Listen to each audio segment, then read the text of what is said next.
Hello दोस्तों, आप सभी का हमारे YouTube चैनल बेसिक शिक्षा में स्वागत है। मैं नीरज कुमार आप सभी का स्वागत करता हूं। दोस्तों, आज हम लोग वैदिक सभ्यता को पढ़ने वाले हैं। इससे पहले हम लोगों ने हड़प्पा सभ्यता को पढ़ा था।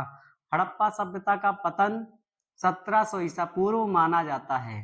हड़प्पा सभ्यता के पतन के बाद जो सभ्यता हमारे देश में विकसित हुई उसे वैदिक सभ्यता कहा जाता है। हड़प्पा सभ्यता एक नगरीय सभ्यता थी तथा वैदिक सभ्यता एक ग्रामीण सभ्यता थी। अब वैदिक सभ्यता को कितने खंडों में पढ़ा जाता है इसको पहले देख लेते हैं और उसको पूरा चाल समझते हैं, तब हमें वैदिक सभ्यता के बारे में अच्छे से समझ में आएगा। तो वैदिक सभ्यता दो भागों में बांटा गया है। एक है ऋग्वैदिक काल और पूर्व वैदिक काल। इसको ऋग्वैदिक काल भी कहते हैं और पूर्व वैदिक काल भी कहते हैं। दूसरा है उत्तर वैदिक काल। जिस काल में ऋग्वेद की रचना हुई उसे ऋग्वैदिक काल कहते हैं और जिस काल में सामवेद, यजुर्वेद और अथर्ववेद की रचना हुई उसे उत्तर वैदिक काल कहते हैं। ऋग्वैदिक काल का कालखंड क्या था? 1500 से 1000 ईसा पूर्व था और उत्तर वैदिक कालखंड 1000 ईसा पूर्व से 600 ईसा पूर्व था। सबसे प्राचीनतम वेद कौन है? ऋग्वेद है और ऋग्वेद की रचना 1500 ईसा पूर्व से 1000 ईसा पूर्व, बाकी तीनों वेदों की रचना 1000 ईसा पूर्व से 600 ईसा पूर्व के बीच में हुई है। तो हम लोग वैदिक सभ्यता को दो भागों में पढ़ते हैं, एक पूर्व वैदिक काल, एक उत्तर वैदिक काल। आइए देखते हैं हमारे देश में जो सभ्यता विकसित हुई इसके निर्माता कौन थे। तो इसका पहले वैदिक सभ्यता का कालखंड हम लोग पढ़ते हैं। तो वैदिक सभ्यता का काल 1500 ईसा पूर्व से 600 ईसा पूर्व माना जाता है। इसके जो निर्माता थे वो आर्य थे। कौन थे दोस्तों इसके निर्माता? वैदिक सभ्यता के निर्माता कौन थे दोस्तों? तो आर्य थे। आर्य एक संस्कृत शब्द है। आर्य क्या है? एक संस्कृत शब्द है जिसका अर्थ होता है श्रेष्ठ। इसका अर्थ क्या होता है दोस्तों? श्रेष्ठ। और जो वैदिक शब्द है ये कहां से लिया गया है? वेदों से लिया गया है। वेदों से, जिस काल में वेदों की रचना हुई उसे ही वैदिक सभ्यता कहते हैं। तो वैदिक शब्द वेद से लिया गया है। अब जो आर्य थे तो उनकी भाषा क्या थी? तो आर्यों की भाषा संस्कृत थी। अगर क्वेश्चन आए कि आर्य का अर्थ क्या होता है तो श्रेष्ठ, और आर्यों की भाषा क्या थी? तो संस्कृत थी। अगर पूछा जाए कि वैदिक सभ्यता कैसी थी तो ग्रामीण सभ्यता थी और इनका मुख्य व्यवसाय क्या था? पशुपालन और कृषि।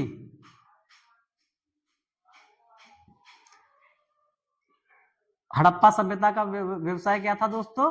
तो व्यापार था मुख्य व्यवसाय, मगर वैदिक सभ्यता का मुख्य व्यवसाय पशुपालन और कृषि था। आगे देखते हैं आर्यों का मूल निवास क्या था। बहुत से महत्वपूर्ण इतिहासकारों ने इसके कथन निम्न प्रकार बताए हैं। तो सबसे ज्यादा महत्व मैक्स मूलर के कथन को दिया जाता है। मैक्स मूलर के अनुसार जो आर्य थे वो मध्य एशिया से आए थे। कहां से आए थे दोस्तों? मध्य एशिया से। मध्य एशिया कहाँ है? आल्प्स पर्वत का आसपास का क्षेत्र। जो मध्य एशिया का आल्प्स पर्वत के आसपास के क्षेत्र से आर्य आए थे। उसके बाद बाल गंगाधर तिलक के अनुसार, बाल गंगाधर तिलक जी ने कहा कि आर्य आर्कटिक प्रदेश से आए थे। कहां से आए थे दोस्तों? आर्कटिक प्रदेश, उत्तरी ध्रुव से। आइए देखते हैं उत्तरी ध्रुव कहाँ है। तो ये हमारे पृथ्वी का ग्लोब है। ऊपर साइड जो ध्रुव है उसे उत्तरी ध्रुव कहते हैं और नीचे साइड के ध्रुव को दक्षिणी ध्रुव कहते हैं। तो बाल गंगाधर तिलक के अनुसार आर्य उत्तरी ध्रुव से आए थे। तो ये मैप में, ग्लोब में उत्तरी ध्रुव है बाल गंगाधर तिलक के अनुसार आर्य उत्तरी ध्रुव से आए थे। आगे देखते हैं दयानंद सरस्वती जी के अनुसार ये तिब्बत क्षेत्र से आए थे। कहाँ से आए थे? तो तिब्बत क्षेत्र से आए थे। तो ये महत्वपूर्ण कथन है, कहने का मतलब कि ये महत्वपूर्ण इतिहासकारों ने इनके बारे में अलग अलग बताया गया है। तो इनको आप लोग जरूर याद रखिए, ये बहुत ही महत्वपूर्ण है। आगे देखते हैं इनकी जानकारी, मतलब वैदिक सभ्यता की जानकारी कहाँ से मिली, मतलब कि वैदिक सभ्यता का कैसे पता चला। तो जानकारी के स्रोत क्या क्या हैं? तो साहित्यिक स्रोत और पुरातात्विक स्रोत दोनों मिले हैं। साहित्यिक स्रोत किसे कहते हैं? जो लिखित रूप में हमें प्राप्त हुए हैं, जिन्हें हम लोग पढ़ सकते हैं, वो साहित्यिक स्रोत में है। जैसे वेद, उपनिषद और भी जो महत्वपूर्ण रामायण महाभारत मिली हैं, वो साहित्यिक स्रोत हैं। पुरातात्विक स्रोत जो खुदाई के दौरान जो भी जानकारी मिली वैदिक सभ्यता के बारे में, वो पुरातात्विक स्रोत के अंतर्गत आता है। आइए देखते हैं सबसे पहले साहित्यिक स्रोत। साहित्यिक स्रोत में क्या है? सबसे पहले ऋग्वेद। ऋग्वेद के बारे में, ऋग्वेद की रचना किसने की थी? तो कृष्ण द्वैपायन वेद व्यास जी ने वेद व्यास की रचना की थी। इसके जो इसमें 10 मंडल, 1028 सूक्त, जिन्हें मंत्र बोला जाता है। 2 से 7वां मंडल, मतलब कि 2 से 7वां मंडल की रचना सबसे पहले हुई थी, और प्रथम और 10वां मंडल सबसे नए मंडल हैं। तो 2 से लेकर 7 मंडल पहले लिखे गए थे, और प्रथम एवं 10वां मंडल बाद, मतलब नए मंडल हैं। आगे देखते हैं तृतीय मंडल। तृतीय मंडल में क्या बताया गया है दोस्तों? गायत्री मंत्र के बारे में बताया गया है। गायत्री मंत्र का वर्णन किसमें है? तृतीय मंडल में। यह विश्वामित्र को समर्पित है। आगे देखते हैं दोस्तों 7वां मंडल। 7वां मंडल किसके बारे में बताता है? तो 10 राज्य युद्ध के बारे में 7वां मंडल बताता है। 10 राज्य युद्ध क्या था? तो आर्यों और अनार्यों के बीच एक युद्ध लड़ा गया था, जिसे 10 राग युद्ध कहा जाता था। तो आर्य तो हम लोग जानते हैं जिन्हें संस्कृत भाषा आती थी, अनार्य उन्हें बोलते थे जिन्हें संस्कृत भाषा नहीं आती थी। तो आर्य की तरफ से सुदास राजा और अनार्य की तरफ से 10 राजा थे, जो 10 राजा एक तरफ और सुदास राजा अकेले थे, जिसमें सुदास राजा की जीत होती है। यह युद्ध परुषणी नदी, मतलब जिसे रावी नदी कहते हैं, इनके बीच इसके किनारे लड़ा गया था। तो 7वां मंडल 10 राज युद्ध के बारे में बताता है। आगे देखते हैं 10वां मंडल। 10वां मंडल में सब महत्वपूर्ण जानकारी, इसमें वर्ण व्यवस्था के बारे में बताया गया है। वर्ण व्यवस्था क्या होती है? पहले इसमें वर्ण व्यवस्था कैसे बटी थी? सबसे पहले ब्राह्मण, क्षत्रिय, वैश्य, शूद्र। 10वें मंडल में वर्ण व्यवस्था को ऐसे बांटा गया था। ये जन्म के आधार पर नहीं बांटा गया था, ये कर्म के आधार पर बांटा गया था। जो लोग दीक्षा लेने देने का काम करते थे उन्हें ब्राह्मण कहा जाता था, जो युद्ध में भाग लेते थे उन्हें क्षत्रिय कहा जाता था, जो व्यापार करते थे उन्हें वैश्य कहा जाता था, और जो हाथ के कारीगर थे उन्हें शूद्र कहा जाता था। इसमें जात से कोई पहचान नहीं थी, जो जैसा काम करता था उसे ही उस वर्ग में बांटा गया था। ये तो अब जात के अनुसार बांटा गया है कि जन्म से चाहे कोई भी उसके अंदर काम करने की, मतलब कि जैसे गुण ना हो, जैसे ब्राह्मण वाले गुण होने चाहिए, क्षत्रिय लड़ने वाले गुण होने चाहिए। अब तो जात के अनुसार ये वर्ग बांटा गया है, पहले ऐसा नहीं था। पहले आपके कर्म के अनुसार इसमें उस वर्ग में बांटा गया था। उत्तर वैदिक काल में ये जात के अनुसार हो जाता है। ठीक है, तो ये 10वां मंडल वर्ण व्यवस्था को बताता है। ये बहुत महत्वपूर्ण है, इसको याद जरूर रखिएगा।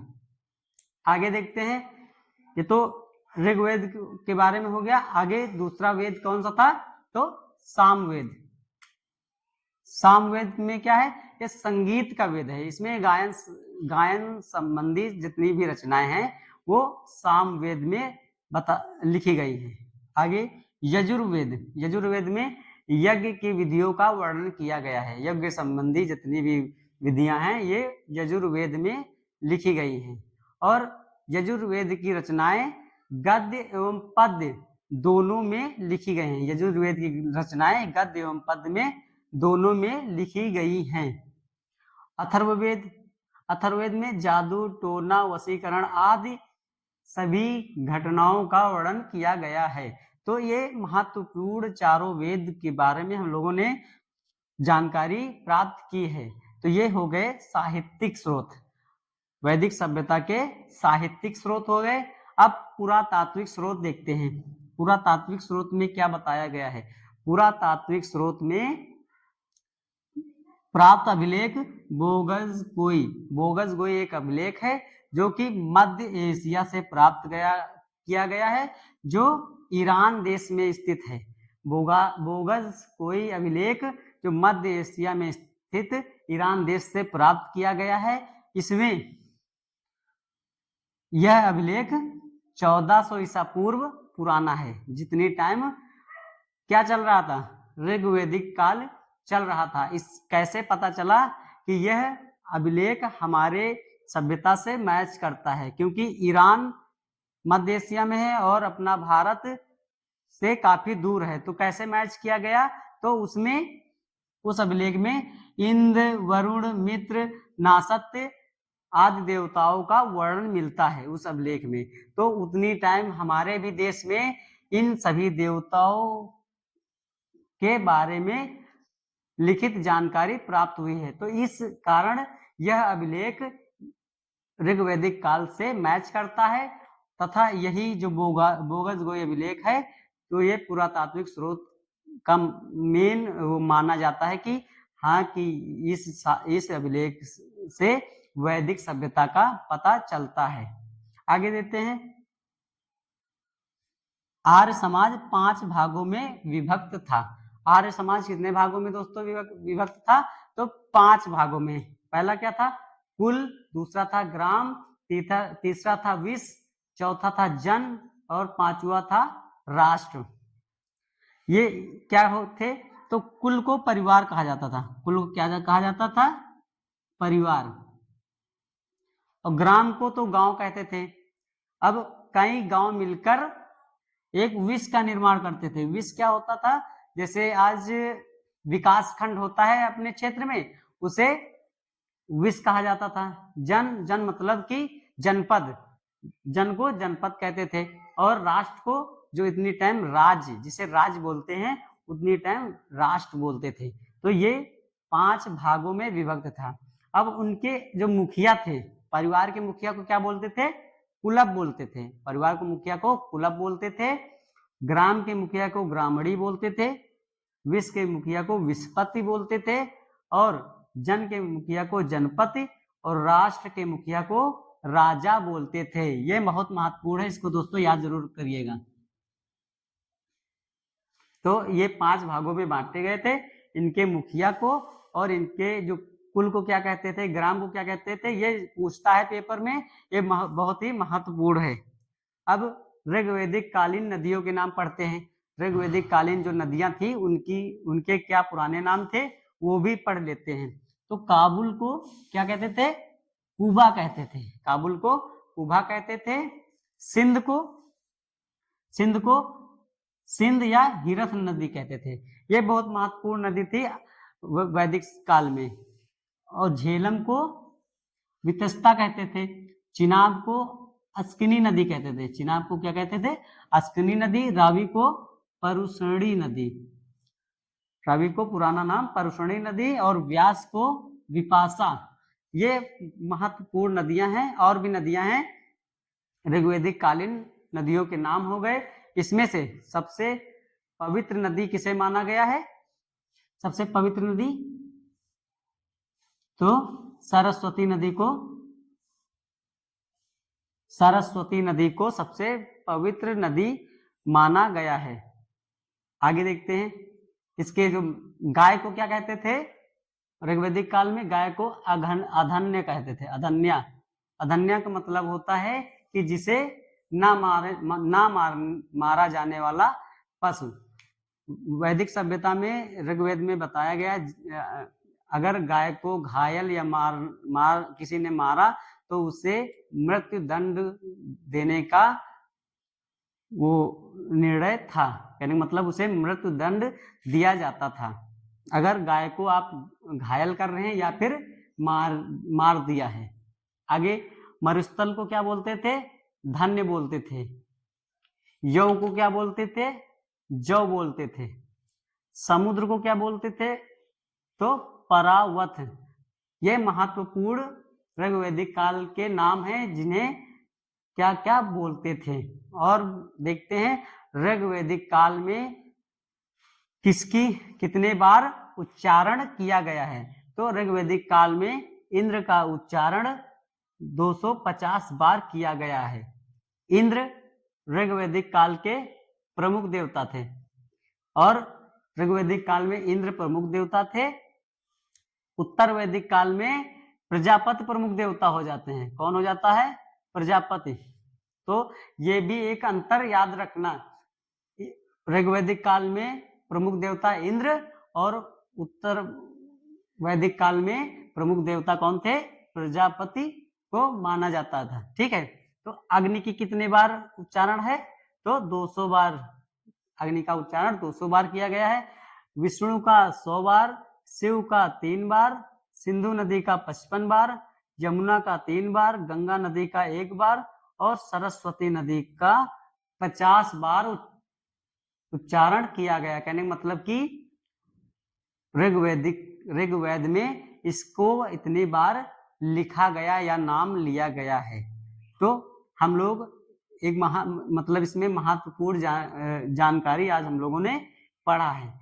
सबसे महत्वपूर्ण हम लोग ध्यान देंगे, सबसे पवित्र नदी कौन थी? तो सरस्वती नदी थी। ऋग्वैदिक काल के प्रमुख देवता कौन थे? तो इंद्र देवता थे। उत्तर वैदिक काल के प्रमुख देवता कौन थे? तो प्रजापति थे। और इनके उच्चारण के बारे में, इनके जो महत्वपूर्ण पुरानी नदियों के बारे में, और जो समाज 5 भागों में बटा था उसके बारे में, पुरातात्विक स्रोत के बारे में, और जो साहित्यिक स्रोत मिले उसके बारे में, और आर्यों का मूल निवास, भाषा क्या थे, निर्माता कौन थे, इनका कालखंड, ये सारा आज हम लोगों ने पढ़ा है। इसके आगे वाले वीडियो में हम लोग उत्तर वैदिक काल, ऋग्वैदिक काल के सामाजिक आर्थिक जीवन को पढ़ेंगे और कब लोहे की खोज की गई और कब लोहे के उपयोग में लाया गया है। इससे बहुत सी महत्वपूर्ण जानकारियां हम लोग आगे वाले वीडियो में पढ़ेंगे। दोस्तों, आज हम लोगों ने वैदिक सभ्यता की बेसिक जानकारी पढ़ी। दोस्तों, आज के लिए इतना ही। धन्यवाद।